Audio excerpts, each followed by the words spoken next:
கணேஷ்குமார் சொல்லுங்க. மாண்புமிகு பேரவைத் தலைவர் அவர்களே, அது ஏதோ அவசர காலத்தில் கொண்டு வரப்பட்டதல்ல. அதற்கு முன்னாடி பல சட்ட போராட்டங்கள் நடைபெற்று 10.5 என்ற, ஏன்னா நாங்க போராட்டத்தை ஆரம்பிக்கும் போது 15%, 17% கேட்டோம்.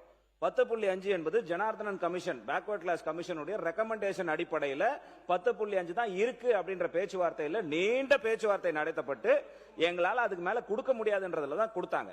அதை ஜீவோ போட்டது மரியாதைக்குரிய அமைச்சர் அண்ணன் சொன்ன மாதிரி திமுக அரசு. இதுல எங்களுக்கு மாற்று கருத்து எதுவுமே இல்லை. வழக்கு தொடரப்பட்டு உச்சநீதிமன்றத்தில் அரசாங்கத்துடன் கூட்டு பாட்டாளி மக்கள் கட்சியும் எங்களுடைய தலைவர், நிறுவன தலைவரும் இம்ப்ளீடிங் பெட்டிஷனரா போய் வாதாடிய பிறகு கிடைக்கப்பட்ட ஜட்ஜ்மெண்ட்ல எங்கேயுமே பாப்புலேஷன் சென்சஸ் கேட்கப்படவில்லை. நீங்க 10.5% இடஒதுக்கீடு கொடுத்தது சரி, மாநில அரசுக்கு கொடுப்பதற்கான முழு அதிகாரம் இருக்கிறது. அவர்கள் எப்படி பின்தங்கி இருக்கிறார்கள், அந்த வன்னிய மக்கள் எப்படி சமுதாயத்திலையும் பொருளாதாரத்திலும் பின்தங்கி இருக்கிறார்கள் என்ற குவான்டிஃபையபிள் டேட்டா தான் கேட்டாங்களே தவிர பாப்புலேஷன் டேட்டா சுப்ரீம் கோர்ட் கேட்கவே இல்லை. அதை தான் நாங்க திருப்பி பண்ணோம்.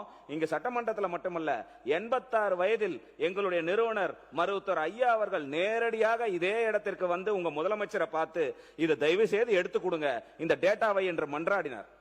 சட்டமன்றத்தில் என் கால் படாது, நாடாளுமன்றத்தில் கால் படாது என்று சொன்ன எங்க தலைவர் நேரா வந்து பண்ணார். அதற்கு பிறகு நீங்க கமிஷன் அமைச்சீங்க. கமிஷன் அடைச்சு இன்னையோட 1400 நாட்கள் ஆகிவிட்டது. ஒரு குவான்டிஃபையபிள் டேட்டா, எப்படி இந்த மக்கள் பின்தங்கி இருக்கிறார்கள் என்ற டேட்டா எடுப்பதற்கு இவ்வளவு நாள். அந்த டேட்டா எடுக்காததனுடைய விளைவு தான் இன்று வரைக்கும் அது கிடப்பில் இருக்கிறது என்பதை இந்த அவைக்கு நான் சொல்ல விரும்புகிறேன்.